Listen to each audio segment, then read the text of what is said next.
नमस्कार, खबरों का पंचनामा देख रहे हैं और मैं हूं आपके साथ दिव्या सिंह। हम लेकर आए हैं देश और दुनिया की 5 बड़ी खबरें, जिस पर चर्चा के लिए हमारे साथ स्टूडियो मौजूद हैं कैपिटल टीवी के editor in chief doctor Manish Kumar. Doctor साहब, स्वागत है आपका। धन्यवाद। सबसे पहले एक नजर आज की टॉप हेडलाइंस पर। वक्फ संशोधन कानून को लेकर सुप्रीम कोर्ट में हुई सुनवाई। कोर्ट ने केंद्र सरकार को जारी किया नोटिस, 2 हफ्ते में सरकार से मांगा जवाब। जेपी नड्डा के घर हुई बीजेपी नेताओं की हाई प्रोफाइल बैठक। इधर पीएम मोदी ने राष्ट्रपति से की मुलाकात। अब बड़े सियासी बदलाव की अटकलें हुई तेज। बंगाल में हिंसा के बीच वक्फ कानून पर ममता बनर्जी का बयान। बोली, मैं हर साल ईद पर नमाज पढ़ने जाती हूं। पीएम मोदी हिंदुस्तान को बदल नहीं सकते। नेशनल हेराल्ड केस में चार्जशीट का विरोध। देश भर में ईडी दफ्तरों के बाहर कांग्रेस का प्रदर्शन। पुलिस हिरासत में कई कांग्रेस नेता। रॉबर्ट वाड्रा से दूसरे दिन हुई पूछताछ। बांग्लादेश ने अपने ही पैरों पर मारी कुल्हाड़ी। यूनुस ने उठाया देश की कपड़ा इंडस्ट्री को तबाह करने वाला कदम। भारत से जमीनी मार्ग से कच्चे धागे के आयात पर लगाई गई। सबसे पहली खबर में बात सुप्रीम कोर्ट की। सुप्रीम कोर्ट में नेक वक्फ कानून को चुनौती देने वाली याचिकाओं पर सुनवाई हुई। सीजेआई संजीव खन्ना, जस्टिस संजय कुमार और जस्टिस केवी विश्वनाथन की 3 जजों की बेंच ने मामले की सुनवाई की। साथ ही अदालत ने इस मुद्दे पर केंद्र सरकार को नोटिस जारी किया है और 2 हफ्ते में वक्फ बाय यूचर के मुद्दे पर जवाब मांगा है। अब अगली सुनवाई कल होगी। वहीं अदालत ने आज की सुनवाई में साफ किया कि कानून पर रोक की मांग पर कोई सुनवाई नहीं होगी। बता दें कि वक्फ अधिनियम के खिलाफ कई विपक्षी दलों और नेताओं की तरफ से याचिकाएं दायर की गई हैं। मुस्लिम पक्ष ने इस एक्ट में संशोधन को असंवैधानिक बताते हुए इसे रद्द करने की मांग की है और इसे मनमाना और मुस्लिमों से भेदभाव करने वाला बताया है। आज सुप्रीम कोर्ट में क्या हुआ? आज सुप्रीम कोर्ट में विपक्ष के चेहरे पे कालिख पुत गई। आप सुप्रीम कोर्ट का दरवाजा खटखटाने गए। सुप्रीम कोर्ट से आपने गुजारिश की थी कि ये जो कानून में बदलाव किया गया है इसको निरस्त कर दिया जाए, क्योंकि ये संविधान के खिलाफ है। सुप्रीम कोर्ट ने कहा नहीं, संविधान के खिलाफ नहीं है। अगर ये बात करनी है तो आप लोग यहां से जा सकते हैं, कोई सुनवाई नहीं होगी।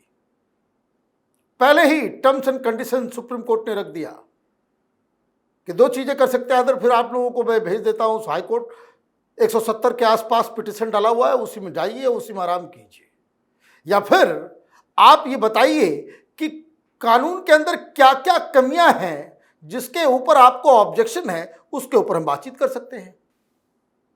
तो ये तो साबित नहीं कर सके कि इस कानून से मुसलमानों की मस्जिदें छिन जाएंगी, दरगाहें छिन जाएंगी, मदरसे छिन जाएंगे। ये सब पब्लिक कंजम्पशन के लिए था और कोर्ट के अंदर इनकी टाई फिक्स हो गई। सुप्रीम कोर्ट ने साफ कहा कि आर्टिकल 25-26 के तहत सरकार को वक्फ के ऊपर कानून बनाने से कोई नहीं रोक सकता। तो मामला यहीं पे खत्म हो गया। 2-3 बातें हो रही है कि एक कि वक्फ बोर्ड के अंदर हिंदू हो सकते हैं, नॉन मुस्लिम हो सकते हैं या नहीं, इसके ऊपर अब आगे सुनवाई होगी। वक्फ बाय यूजर कि जो मसला है इसके ऊपर क्लैरिटी चाहिए। और तीसरी चीज, कोर्ट ने यह भी कहा कि भाई जो ऑलरेडी कोर्ट के द्वारा डिसाइडेड है कि यह वक्फ की जमीन है, उसको डीनोटिफाई नहीं किया जा सकता। सुनवाई के दौरान कई बार जजेस नाराज हुए, कपिल सिब्बल को डांट भी लगाई और अंततोगत्वा जो लोग ये काम करने के लिए गए थे, एक इंटरिम ऑर्डर दे दिया जाए कि अभी लागू ना हो, फाइनल फैसला हो तब हो। तो ये सारी चीज़ों में जो मौलवी मौलाना gang, Jamiat Ulama Hind, Muslim personal law board, Kapil Sibal जैसे लोग जो हिंदुस्तान में तालिबान की तरह सरकार चाहते हैं, जो तालिबानी राज चाहते हैं, जो संविधान के बजाय सरिया चाहते हैं, उनकी आज हार हो गई। जी, वहीं देश में इन दिनों नए वक्फ कानून को लेकर खूब बवाल मचा है। संसद से पारित इस नए कानून को लेकर विरोध प्रदर्शन की आग में जहां एक तरफ पश्चिम बंगाल के कई इलाके जल रहे हैं, तो वहीं दिल्ली में प्रधानमंत्री नरेंद्र मोदी के साथ साथ बीजेपी के तमाम नेताओं की हालिया गतिविधि ने सबका ध्यान खींच लिया है। अटकलें लगाई जा रही हैं कि कुछ बड़ा होने वाला है। एक तरफ बीजेपी के राष्ट्रीय अध्यक्ष जेपी नड्डा के आवास पर एक हाई प्रोफाइल मीटिंग हुई, क्योंकि इस बैठक में केंद्रीय गृह मंत्री अमित शाह, रक्षा मंत्री राजनाथ सिंह के साथ साथ कई दिग्गज नेता शामिल हुए। ये बैठक करीब 2.5 घंटे तक चली। वहीं प्रधानमंत्री नरेंद्र मोदी ने राष्ट्रपति भवन पहुंचकर राष्ट्रपति द्रौपदी मुर्मू से मुलाकात की। ये मुलाकात भी करीब 1 घंटे तक चली। अब सियासी हलकों में इसे लेकर कई तरह के कयास लगाए जा रहे हैं।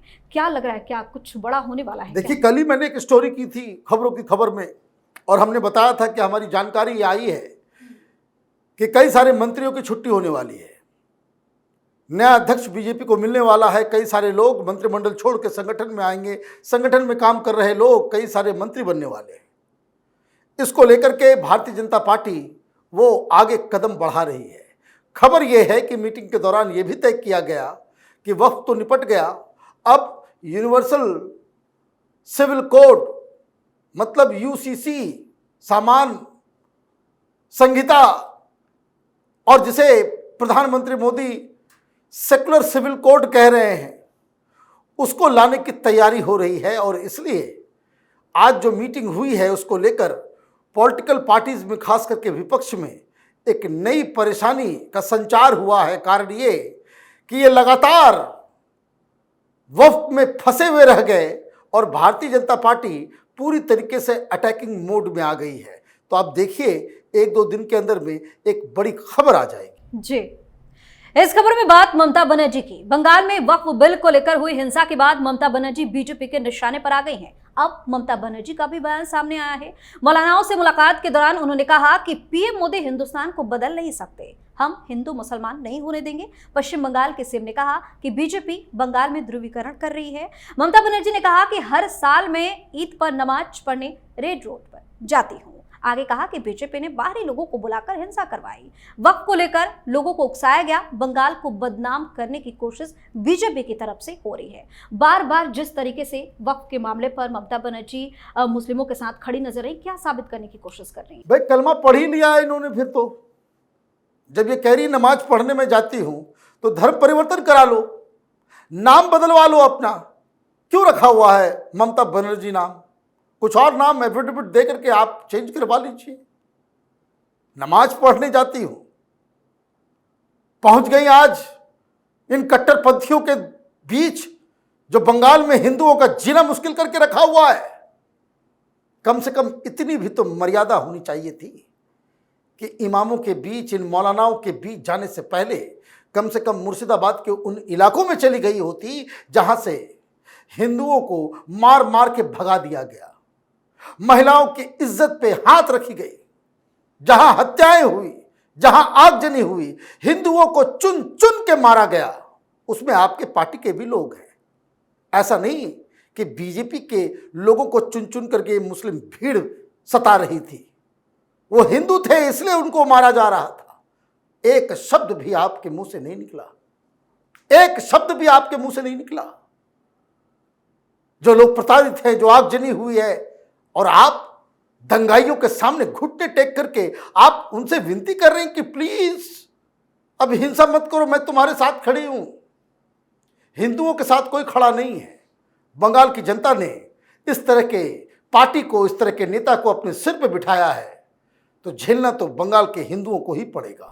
जी, और अब बात कांग्रेस की। नेशनल हेराल्ड केस में चार्जशीट के खिलाफ देश भर में ईडी दफ्तरों के बाहर कांग्रेस का प्रदर्शन हो रहा है। चार्जशीट में सोनिया गांधी आरोपी नंबर 1 और राहुल गांधी आरोपी नंबर 2 है। इसमें सैम पित्रोदा और सुमन दुबे का नाम भी शामिल है। मामले की सुनवाई 25 अप्रैल को दिल्ली के राउज एवेन्यू कोर्ट में होगी। कोर्ट ने ईडी से मामले की केस डायरी भी मांगी है, लेकिन इससे पहले केंद्र सरकार और केंद्रीय एजेंसियों के खिलाफ कांग्रेस का प्रदर्शन जारी है। हालांकि प्रदर्शन कर रहे कई कांग्रेस कार्यकर्ताओं को पुलिस ने पार्टी कार्यालय के बाहर से ही हिरासत में ले लिया। वहीं दूसरी तरफ प्रियंका गांधी के पति रॉबर्ट वाड्रा भी लैंड डील में फंसते जा रहे हैं। रॉबर्ट वाड्रा से आज ईडी ने लगातार दूसरे दिन पूछताछ की है। ईडी के चार्जशीट को लेकर इतना बवाल क्यों मचा है? भाई, ये लोग बवाल करने के अलावा कर क्या सकते हैं? वो भी बवाल करने आए तब तो 1 घंटे में टाटा फिस माता सोनिया और जननायक राहुल गांधी हैं, कांग्रेस यही बुलाते हैं। 1 घंटे भी ये लोग बर्दाश्त नहीं कर सके, अपने अपने घर चले गए। सब चेहरा दिखाने के लिए आए थे, चेहरा दिखा करके चले गए। भाई कानूनी प्रक्रिया है। 2011 से ये मसला चल रहा है। जब सुब्रमण्यम स्वामी ने इस मसले को उठाया था, उस समय तो आपकी सरकार थी, आपकी ईडी थी, आपकी सीबीआई थी, आपका कोर्ट था। जैसे राहुल गांधी कहते हैं कि भाई कोर्ट अभी बीजेपी की होगी, तो उस हिसाब से तो आपका ही कोर्ट था। क्यों नहीं रिलीफ मिला? क्यों नहीं मामला को आपने मटिया मेट करवा दिया, खत्म करवा दिया होता? भाई आप टेररिस्टों के साथ खड़े हो जाते हैं, दंगाइयों के साथ खड़े हो जाते हैं, उनको माफ कर दिया जाता है। आपका इकोसिस्टम तो यही काम करता है कांग्रेस पार्टी का। तो अपने ऊपर लगे कलंक को आप क्यों नहीं मिटवा पाए? क्योंकि ये ओपन एंड शट केस है। आपकी सरकार थी, उसी दौरान ये सारा चीज हुआ। आप हाई कोर्ट गई, सुप्रीम कोर्ट गए, ये लोग 8 9 बड़े बड़े वकील, चाहे वो सिब्बल हो कि सिंघवी हो कि चिदम्बरम हो कि सलमान खुर्शीद हो, सारे बड़े जो वकील थे सबने जाकर के अपनी अपनी बातें रखी, लेकिन टस से मस नहीं हुआ ये मामला, क्योंकि इसमें चोरी साफ साफ नजर आ रही है। तो चोरी आप करेंगे तो इसलिए आपको छोड़ दिया जाए कि आपके नाम के पीछे वो फर्जी गांधी लगा हुआ है? ऐसा तो होगा नहीं। ये कांग्रेस वाले आपको पूछते हैं, पूछे, कोई अच्छी बात है, लेकिन कोर्ट और जो एजेंसियां हैं वो तो कानून के हिसाब से चलेंगी। तो चार्जशीट दायर किया गया है, और चार्जशीट दायर करने के बाद अक्सर यही होता है कि गिरफ्तारी हो जाती है। नप गया ना केजरीवाल, नपा सिसोदिया, संजय सिंह भी नपा, सारे लोग नपे, बहुत सारे और भी लीडर हैं। ये ईडी का कानून आपने ही बनाया था। आप अपने ही कानून बनाए हुए कानून के तहत आपका जो है वो कारावास 26 तारीख को हो सकता है। तो दोष किसको दे रहे हैं आप कि पॉलिटिकल वेंडेटा है? भाई जब आप यंग इंडिया बना करके 50 लाख रुपए दे करके 2000 करोड़ की संपत्ति का गड़बड़ झाला कर रहे थे, मैंने बताइए, कोई भी ये घोटाला नहीं। तो 50 लाख रुपए दे करके कोई 2000 करोड़, 1-2 करोड़ नहीं, 2000 करोड़ की संपत्ति आप अपने खोपचे में ले लें, तो ये तो बिना पनिश हुए तो जाएगा नहीं। तो ये सारी चीजें हैं। कांग्रेस पार्टी की हालत वही हो रही है कि भाई आप न घर के रहेंगे न घाट के रहेंगे। आपके जो पाप हैं वो आपका पीछा कर रही हैं, और ये सरकार ऐसी है कि जो कॉम्प्रोमाइज करने के मूड में नजर नहीं आ रही। जी, आखिरी खबर में बात बांग्लादेश की। ऐसा लगता है कि बांग्लादेश ने अपने ही पैरों पर कुल्हाड़ी चलाने की योजना बना रखी है। मोहम्मद यूनुस के नेतृत्व वाली सरकार ने जमीनी बंदरगाहों के माध्यम से भारत से होने वाले कच्चे धागों के आयात को निलंबित कर दिया है, रोक लगा दी है। बांग्लादेश के राष्ट्रीय राजस्व बोर्ड यानी कि NBR के आदेश के बाद अब बेनापोल, भुमरा, सोन मस्जिद और बांग्ला बांदा भूमि बंदरगाहों के माध्यम से कच्चे धागे के आयात की अनुमति नहीं होगी। ये बंदरगाह भारत से कच्चे धागों के आयात के प्राथमिक प्रवेश बिंदु थे। बता दें कि बांग्लादेश की कपड़ा इंडस्ट्री के भारत से सस्ता कच्चा धागा वरदान की तरह साबित होता है। कितना भारी पड़ने वाला है ये फैसला यूनुस? देखिए, विनाश काले विपरीत बुद्धि, ये फैसला आपने लिया। वहां पे कॉटन इंडस्ट्री के लोग जो है वो त्राहिमाम कर रहे हैं, मीडिया में आकर के बोल रहे हैं क्यों कर रहे हो, क्यों किया जा रहा है? ये पाकिस्तान सिंड्रोम से ग्रसित हो गया है ये डॉक्टर यूनुस। वो बांग्लादेश का फैसला नहीं है, सरकार का फैसला है। सरकार फैसला क्यों ले रही है? क्योंकि वो डिलेजिटिमाइज हो गई है।